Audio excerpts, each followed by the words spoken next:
दोस्तों एक कल घटना हुई जहाँ पर कुछ जो कावड़ जा रहे थे उनकी एक आर्मी के जवान से मुठभेड़ हुई और उन्होंने आर्मी के जवान को बहुत बुरी तरह से पीटा।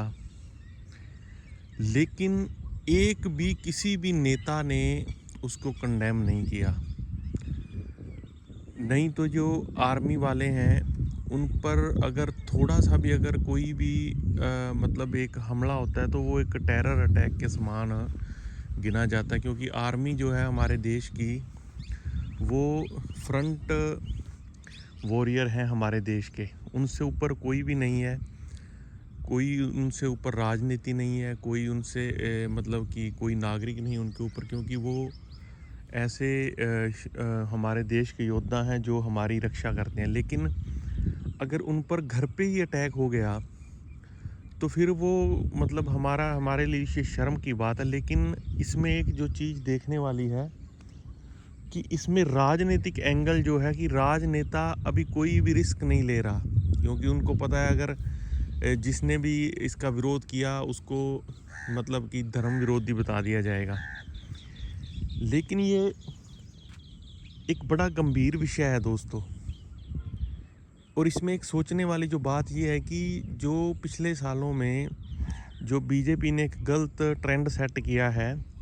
हालांकि पार्टियां मैं कहता हूं कि सभी एक ही हैं, सभी इनका एक ही एजेंडा है कि राज कैसे करना है, देश बाढ़ में जाए, देश का किसी को कोई भी चिंता नहीं किसी प्रकार की।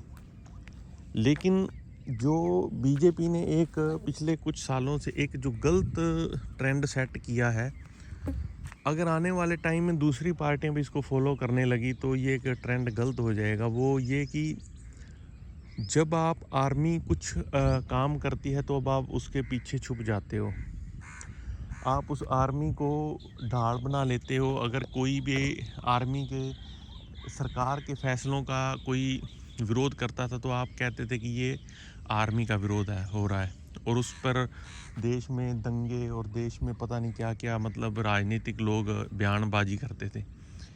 लेकिन अब जो एक घटना हुई है जहाँ पर पीछे अभी तो सीआरपीएफ की हुई है, उसके पहले जब हमारे जो कुरैशी मतलब महिला विंग कमांडर थी तो उन पर भी कुछ टिप्पणियां हुई थी, लेकिन किसी ने उसका विरोध नहीं किया, किसी ने उसको सस्पेंड नहीं किया। तो ये एक चीज़ समझने वाली बात है कि अगर ये राजनीतिक फ़ायदे के लिए तो पीछे एक मिनट में छुप जाएंगे, और ख़ुद जब इनकी ज़ुबान फिसलती है या एक सुनियोजित तरीके से ये बोलते हैं तो उसके बाद इन पर कार्रवाई करने वाला कोई नहीं है। तो ये चीज़ एक क्यों मतलब तानाशाही का रूप ले रही है, और उस पर जो हमारे न्यूज़ चैनल वाले इनको कवर देते हैं। आप देख लेना, कोई भी खबर हो ये सिर्फ़ और सिर्फ सरकार का बचाव करते हैं। हालांकि पूछने चाहिए इन्हें सवाल सरकार से, लेकिन ये सारा ठिकरा विपक्ष पर फोड़ते हैं।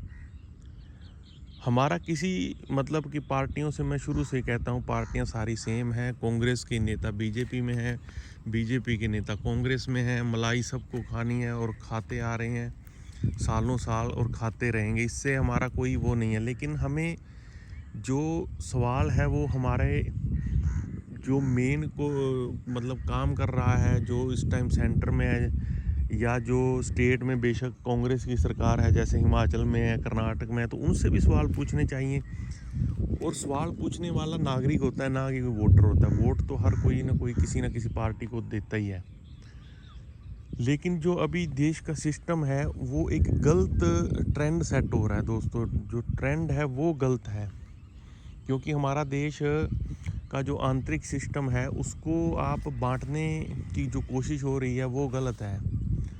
और सब चीज़ राजनीति को लेकर करना ये सबसे गंदी बात है। कुछ चीज़ें राजनीति में नहीं मतलब कुछ चीज़ों को लाना चाहिए, छोड़ देनी चाहिए कुछ चीज़ें। राजनीति के लिए बहुत मुद्दे हैं, कुछ मुद्दे छोड़ देने चाहिए। लेकिन जो प्री प्लान्ड जो बीजेपी ने जो खतरनाक सेटअप ये किया है कि उन्होंने प्री प्लान्ड करते हैं जो भी चीज़।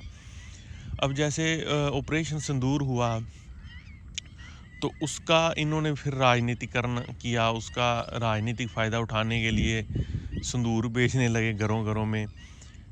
तो फिर उसके बाद इसका जो भरपूर विरोध हुआ तो इन्होंने ये स्कीम बंद कर दी। तो ये सोचने वाली एक चीज़ है कि सिंदूर बेचना क्या मतलब किस चीज़ को दर्शाता है? अगर आप मतलब सोच के देखना ध्यान से कि सिंदूर कौन बेचता है और किसके लिए बेचता है। लेकिन ये राजनीति में लोग इतने अंधे हो चुके हैं कि ये सिर्फ़ और सिर्फ़ कोई मौका नहीं छोड़ना चाहते राजनीति का। लेकिन इनके मन में ना तो देश के लिए इज़्ज़त है, ना सेना के लिए प्यार है। अगर सेना के लिए प्यार होता तो जब पीछे इनके कुछ नेताओं ने जो टिप्पणियाँ की थी तो आज वो सलाखों के अंदर होते, उन पर देशद्रोह का मुकदमा होता। और आज भी जो अभी भी घटना हुई है सीआरपीएफ के जवान को जो बुरी तरह से मारा गया है ऑन ड्यूटी, तो उन पर भी अभी कोई कार्रवाई नहीं हुई।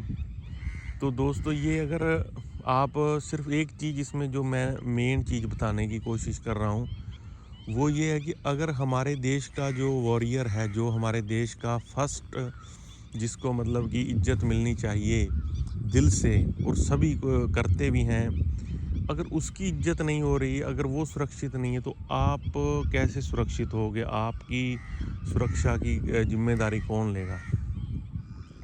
क्योंकि जो सरकारें हैं उन्होंने सरकारें चलानी हैं, उन्होंने अपने जो राजनीतिक फंडे हैं उन पर काम करना है। वो विरोध भी उसी का करेंगे जो उनको राजनीति के हिसाब से सूट करेगा। तो दूसरी तरफ से जो न्यूज़ चैनल वाले हैं वो उस मुद्दे को उठाएंगे जिसका कोई सरोकार नहीं, हाथ पाँव नहीं है। तो ऐसे अब भारत का निर्माण, विश्व गुरु निर्माण कैसे होगा? ख़ास करके जब दूसरे देश एक टेक्नोलॉजी में या हर क्षेत्र में आगे बढ़ रहे हैं तो हमारा देश अंधविश्वास की खाई में जो दलदल में जो धंसता जा रहा है। आप सोशल मीडिया उठा के देखो, आए साल 2-3 हज़ार बाबा हर स्टेट में नए पैदा होते हैं और उनको सारा संरक्षण राजनीतिक होता है। तो ये एक चीज़ सोचने वाली है।